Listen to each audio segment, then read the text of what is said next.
Du moindre détail, il scrute tous les dossiers. Pour lui, l'actualité n'a aucun secret. Alexandre Dubé. Retour sur la saga des buttes de neige. Ça avait fait énormément réagir. Vous savez, ces recommandations des assureurs au centre de services scolaires. Puis là, tu sais, là, c'était rendu que là, fallait mesurer la butte de neige, avoir le rapporteur d'angle pratiquement pour la pente. Après ça, une zone pour monter. Si ça, c'est pas respecté, il faut que les jeunes aient des casques. Vous avez été très, très nombreux à nous écrire. Moi, ça a généré certaines envolées aussi parce que je trouvais ça complètement ridicule. On a une suite ce matin dans le journal de notre collègue Daphné Dionvien, journaliste. Salut, Daphné. Oui, bonjour Alexandre. Bon, il y a aussi d'autres interdictions, là. Coudonc, je regarde ça, on peut plus faire grand-chose dans les cours d'école de nos jours, hein? Bien, c'est sûr que le débat sur les buttes de neige a permis de ramener justement à l'avant-plan d'autres règles dans les cours d'école. Là, je tiens à préciser que c'est pas dans toutes les cours d'école, mais à parler à différents membres du personnel et des parents, ça existe dans quand même plusieurs écoles. Donc, pas le droit de jouer à la tag, par exemple, pas de contact entre les enfants, là, ça, je l'ai entendu beaucoup. Il y a même dans certaines écoles où c'est interdit de courir dans la cour d'école. Là, il faut préciser que c'est des écoles souvent plus en ville où il y a déjà beaucoup d'élèves pour une cour d'école petite. Donc, comme les enfants sont déjà un peu tassés dans la cour d'école, on leur permet même pas de courir. À des endroits, on n'a pas le droit de faire des roues latérales, même si c'est dans le gazon. Pas le droit de lancer des boules de neige, ça revient souvent. À certains endroits, on n'a pas le droit de marcher dans des flaques d'eau, de lancer des feuilles. Excuse, de lancer des feuilles? Oui. Mais c'est violent, des feuilles. Y a-tu quelqu'un qui va être blessé par une feuille? Ça peut couper. Voilà, ça, on peut évidemment le remettre en question. On voit pas trop le danger. Un risque de commotion cérébrale si je reçois une feuille sur la tête? J'ai même vu des gens qui peuvent pas avoir la tête par en bas. Tu sais, des fois, il y a des barres parallèles où tu peux jouer au ballon poire ou quoi que ce soit. Tu peux pas avoir la tête par en bas. Bien, il y a une préoccupation aussi avec faut pas trop que les enfants salissent. Ça, c'est comme dans un autre rayon, là. On a des parents aussi qui nous disent que les enfants n'ont pas le droit de jouer dans la boue. Bon, les flaques d'eau, ça va un peu dans ce sens-là. L'idée, c'est que les enfants, reviennent pas trop sales de la cour de récréation, là, si je comprends bien. Il fut un temps, moi, je me rappelle, le roi de la montagne. Je pense que c'est banni maintenant, mais tu sais, le ballon chasseur. Ben oui. Le ballon chasseur, là. C'était le fun. Oui, puis tu sais, des fois, on se gâtait un peu, là. Ben oui. Lance le ballon d'en face. Dans certaines écoles, ça existe encore. Oui. Oui, là, c'est sûr qu'il y a des directions d'école qui disent il y a quand même un petit effort qui a été fait dans les dernières années parce qu'il y a eu quand même beaucoup de cours d'école qui ont été rénovés, réaménagés, puis on fait plus attention qu'avant à avoir des zones pour que les enfants bougent quand il y a l'espace, évidemment. Mais c'est ça, il reste encore des écoles où la liste d'interdits est encore pas mal longue, malheureusement. Qu'est-ce qui justifie ça? Est-ce que c'est la peur de se faire poursuivre constamment en 2025?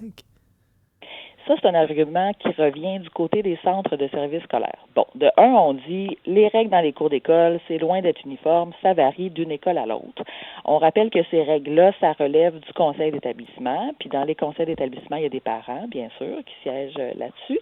Et donc, les centres de services scolaires disent, ben oui, c'est vrai qu'il y a des directions qui doivent gérer des plaintes des parents qui souhaitent un risque zéro. Ce qu'on dit, c'est qu'évidemment, c'est un problème de société, puis qu'il y a des parents qui sont beaucoup moins tolérants au risque pour leur enfant que d'autres.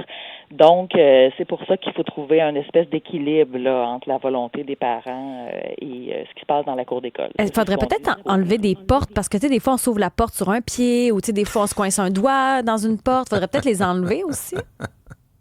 Ben, c'est là où, évidemment, là, il y a plusieurs experts qui disent faut faire attention, là, parce que viser le risque zéro, là, c'est pas l'idéal, c'est pas en surprotégeant les enfants qu'on leur apprend justement comment gérer les risques, qu'on leur apprend à être autonome, qu'on leur apprend à se faire confiance aussi. Parce que si on surprotège les enfants, on leur envoie un message que c'est dangereux, leur environnement. Puis là, ça peut créer de l'anxiété, hein, qui est un grand fléau, malheureusement. Oui, puis on entend souvent les experts, Daphné, dire que les jeux risqués là, peuvent être quand même bénéfiques pour de un, développer certains de nos instincts. Je veux dire, si on est dans du papier bulle constamment, on ne saura pas réagir face à X, Y situation. C'est dans des situations comme ça qu'on développe un peu nos réactions, non? Oui, tout à fait. Ça, les experts sont unanimes là-dessus.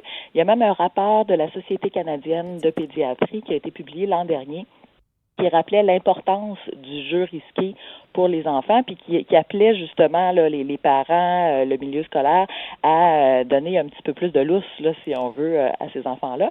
Puis ce qui est intéressant dans ce rapport-là, c'est qu'ils font vraiment la différence entre un jeu risqué et un jeu dangereux. Donc, c'est important de faire la nuance entre les deux. Le jeu risqué, c'est quand, oui, il peut avoir une possibilité de blessure physique, mais l'enfant peut comprendre cette possibilité-là, ce risque-là, et le gérer.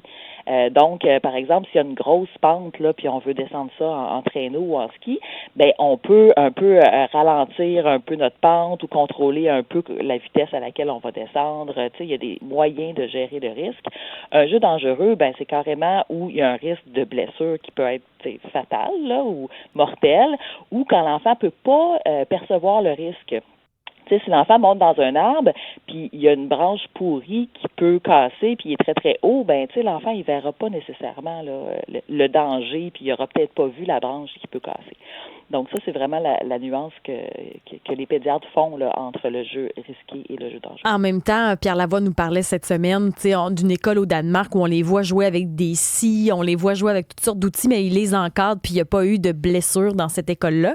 Mais dans le rapport dont vous parlez, là, la Société canadienne de pédiatrie, c'était aussi mentionné qu'ils voyaient peut-être même une corrélation entre la diminution des jeux risqués et l'augmentation des problèmes de santé mentale. Avez-vous vu ça aussi?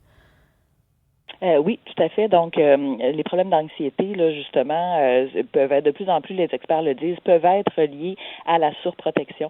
Puis c'est ça au message qu'on envoie aux enfants. Donc, dans le fond, on leur dit, c'est ça, votre environnement peut être dangereux. Donc, tu sais, ça envoie un message. On est préoccupé pour eux, donc eux devraient s'inquiéter aussi. Là. Puis on n'apprend pas aux enfants à se faire confiance. Daphné Dion vient. Oui, journaliste au journal. Ça devait être dans les histoires qui ont suscité pas mal de réactions, ça, dans les dernières années, hein, Daphné? Oh oui, tout à fait. Ça a fait jaser, c'est le moins qu'on puisse dire. Merci. Bonne journée à toi. Salut. Bonne journée.